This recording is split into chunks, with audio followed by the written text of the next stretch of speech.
স্বামী প্রেমেশানন্দ মহারাজ বলছেন, ধ্যান করা মানে কি? কেবল দেখা। মন কিসে কিসে নাচে?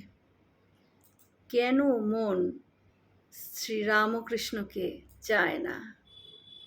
কোন জিনিসটা সে চায়?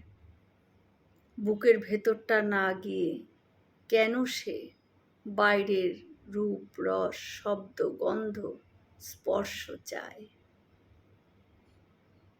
যখনই দেখবে মন স্থির নয়, তখনই বুঝবে মনে উত্তেজনার সৃষ্টি হয়েছে।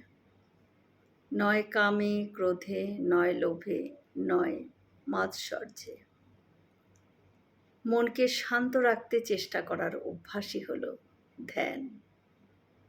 অর্থাৎ সারা দিনের কাজের মধ্যে অন্তত কিছুটা সময় এমন কিছু নিয়ে চিন্তা করবে যা প্রশান্ত, অর্থাৎ সেটা আমার উদ্দেশ্যকে স্মরণ করিয়ে দেবে।